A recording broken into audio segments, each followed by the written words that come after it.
अल्लाह ताला ने कह दिया कि इन्नल्लाह यग़फ़िरुज़्ज़ुनूबा, कि मैं तमाम गुनाहों को माफ़ कर दूंगा। उसने कहीं ये नहीं कहा कि मैं ये गुनाह माफ़ करूंगा, ये गुनाह माफ़ नहीं करूंगा। उससे कौन पूछ सकता है? वो जब माफ़ करने पे आए तो सबको माफ़ कर सकता है।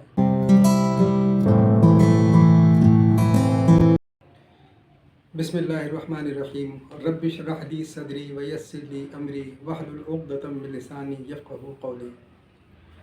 दोस्तों, आज मैं आपसे एक बहुत अहम बात करने वाला हूँ, और वो बात यह है कि हमें उसी चीज़ की कदर होती है जिस चीज़ को हम अब ख़ुद अपने तौर के ऊपर हासिल करते हैं और उसके लिए तकलीफ़ात उठाते हैं।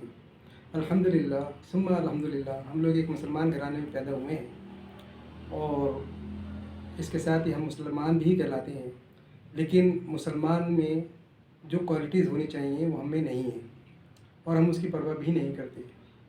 तो मुसलमान होने की दौलत से वो लोग अच्छी तरीके से वाकिफ़ होते हैं जो इसको ख़ुद सोच समझकर हासिल करते हैं।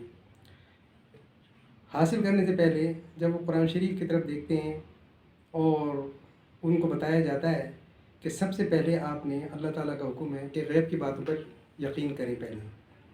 अब जिस चीज़ को आपने देखा ही ना हो और उस चीज़ के बारे में आपसे कहा जा रहा है कि इसको मानो, यानी अक़ल के ऊपर नहीं परखो, आँखों से ये चीज़ नज़र नहीं आ रही है, दिल कुछ कह रहा है और अक़ल कुछ कह रही है, लेकिन जब आपको ये हुक्म दिया जाता है कि आप पहले इन चीज़ों को मानो, गैब की बातों को मानो, इसके बाद बात आगे चलेगी, तो ये बहुत मुश्किल मरहला होता है। और जो भी इस चीज़ को एक्सेप्ट करता है वो यकीन के साथ करता है। उसका यकीन इस दर्जे का होता है कि उसके आगे बहुत बड़ी बड़ी बातें भी अगर गुजर जाएँ तो अपनी आँखों को कहेगा ये मेरी आँखें धोखा दे रही हैं, दिमाग मेरा धोखा दे रहा है, हर चीज़ मेरी मतलब धोखा दे रही है, लेकिन ये चीज़ सही है जो कि मेरे रब ने फरमा दी है। अब आते हैं कि अल्लाह ताला कहता है कि गैब की बातों में ईमान लाओ, सबसे पहले मेरे ऊपर ईमान लाओ कि मैं रब हूँ। ठीक है, हमने मान लिया आप रब हैं। फिर अल्लाह ताला कहता है कि मेरे रसूलों पर ईमान लाओ। रसूलों को हमने देखा नहीं है लेकिन हम कहते हैं कि ठीक है, ये आपके रसूल हैं। फिर अल्लाह ताला कहता है कि मेरी किताबों पर ईमान लाओ, तो हम उनकी किताबों पर भी ईमान लाते हैं, कहते हैं कि ठीक है। फिर अल्लाह ताला कहता है मेरी जन्नत पे, मेरी दोज़ख के ऊपर, इसके ऊपर ईमान लाओ। हालांकि हमने देखा नहीं है लेकिन हम उस पर भी ईमान ले आते हैं। तो अब आप अंदाज़ा कीजिए कि यकीन का क्या आलम होगा। हमारे नबी हुज़ूर सल्लल्लाहु अलैहि वसल्लम इतने शफ़ीक़ और मेहरबान और मोहब्बत करने वाले हैं कि जैसे एक आयत है, लक़द जाअकुम रसूलुम मिन अनफुसिकुम अज़ीज़ुन अलैहि मा अनित्तुम हरीसुन अलैकुम बिल मुमिनीना रऊफ़ुर रहीम। वो इतने मेहरबान हैं अपनी उम्मत के ऊपर कि उनके किसी भी उम्मती को कोई तकलीफ़ बाद में पहुँचती है और उसका दर्द आप पहले महसूस करते हैं।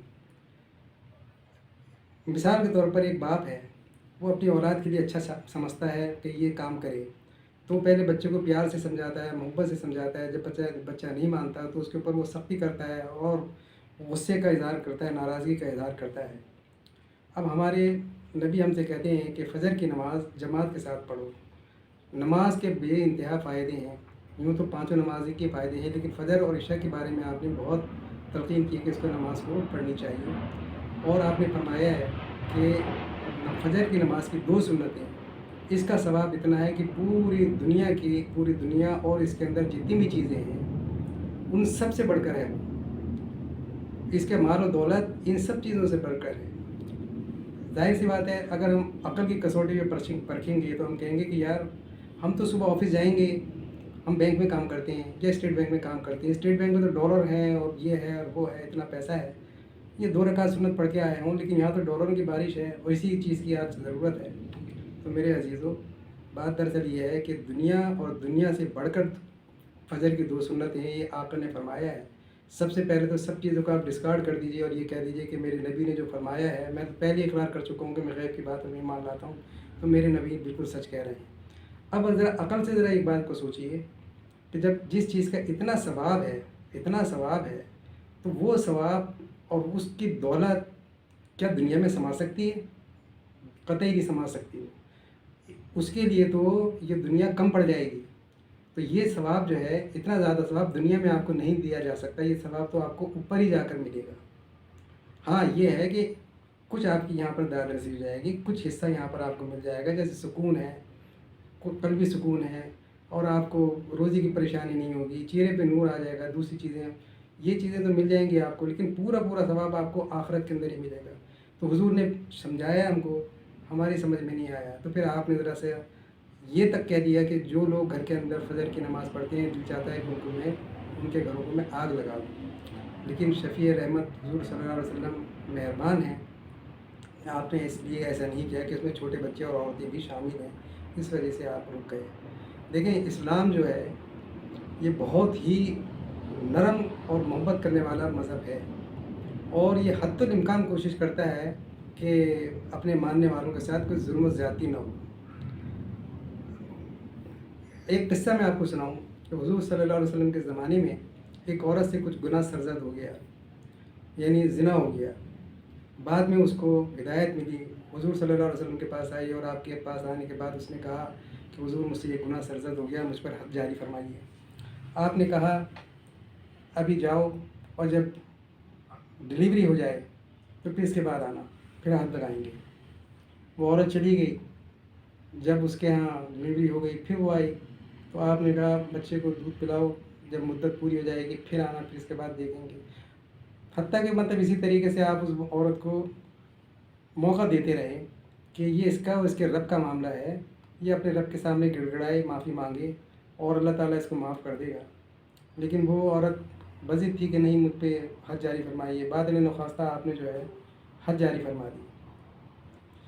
حد جاری فرما دی تو پھر اس کے اوپر ظاہر ہے سنساری کی گئی، پتھر وتھر اس کے اوپر ڈالے گئے، وہ عورت بستی رہی، لیکن ایک پتھر جو ہے ایک صحابی نے تاک کے اس کے مارا سر کے اوپر، وہ تیورا کے گئی اور وہاں پر ختم ہو گئی۔ شام میں صحابہ کرام حضور صلی اللہ علیہ وسلم کے پاس آتے تھے اور آ کے بتایا کہ وہ تو عورت کو مر ہی نہیں رہی تھی، تو میں نے اس طریقے سے، ایک صحابی نے کہا کہ میں نے اس عورت کی شان میں گستاخی کرتے ہوئے کچھ لفظ بولے تھے، اور کہا کہ میں نے ایسا پتھر مارا کہ وہ عورت جو ہے تیورا کے گری اور زمین بوس ہو گئی اور ختم ہو گئی، خس کم جہاں پاک، کچھ ایسے الفاظ کہے غالباً۔ تو حضور صلی اللہ علیہ وسلم تو پہلے ہی بہت زیادہ دکھی تھے، بہت زیادہ دکھی تھے۔ تو آپ نے کہا کہ نہیں اس کو ایسا نہ کہو، وہ اس وقت جنت کے باغوں میں سے ایک باغ میں ہے، وہ اپنی سزا پوری کر کے اس دنیا سے جا چکی ہے۔ آپ اس بات کو سمجھنے کی کوشش کیجئے، حضور صلی اللہ علیہ وسلم نے کتنے اس کو مواقع دیے کہ وہ عورت چلی جائے، واپس نہ آئے اور خود اپنے اللہ سے گڑ گڑا کے مانگے تو اللہ تعالیٰ اس کو معاف کر دے گا۔ دیکھیں قرآن شریف کی ایک آیت ہے، ان اللہ یغفر الذنوب جميعا، اللہ تعالیٰ تمام گناہوں کو معاف کر دے گا۔ لیکن کچھ لوگ یہ کہتے ہیں کہ یہ گناہ صغیرہ ہے، یہ گناہ کبیرہ ہے، یہ معاف نہیں ہوگا، ایسا نہیں ہوگا، ویسے نہیں ہوگا۔ میرے دوستوں، میرے عزیزوں، میرے بزرگوں، آپ یہ بتائیے کہ جب اللہ تعالیٰ نے کہہ دیا کہ ان اللہ یغفر الذنوب، کہ میں تمام گناہوں کو معاف کر دوں گا، اس نے کہیں یہ نہیں کہا کہ میں یہ گناہ معاف کروں گا، یہ گناہ معاف نہیں کروں گا۔ اس سے کون پوچھ سکتا ہے؟ وہ جب معاف کرنے پہ آئے تو سب کو معاف کر سکتا ہے۔ تو اگر آپ نے فجر کی نماز شروع نہیں کی ہے تو میں آپ سے درخواست کرتا ہوں کہ آپ نماز شروع کر دیجئے، چونکہ یہ آپ کے نبی کی خواہش ہے۔ اگر آپ اپنے نبی کی خواہش کو پورا کریں گے تو آپ سدا سکھی رہیں گے، اس جہان میں بھی اور اس جہان میں بھی، اور برکتیں سمیٹیں گے۔ لیکن اگر آپ اپنے آقا کی خوشیوں کو اور ان کی خواہشوں کو پورا نہیں کریں گے تو پھر اس کا فیصلہ آپ خود کر لیجئے کہ آپ کیا کرنے جا رہے ہیں۔ انشاءاللہ پھر اگلے ٹاپک پر بات کریں گے، دعاؤں میں یاد رکھیے۔ اجازت دیجیے، السلام علیکم ورحمۃ اللہ وبرکاتہ۔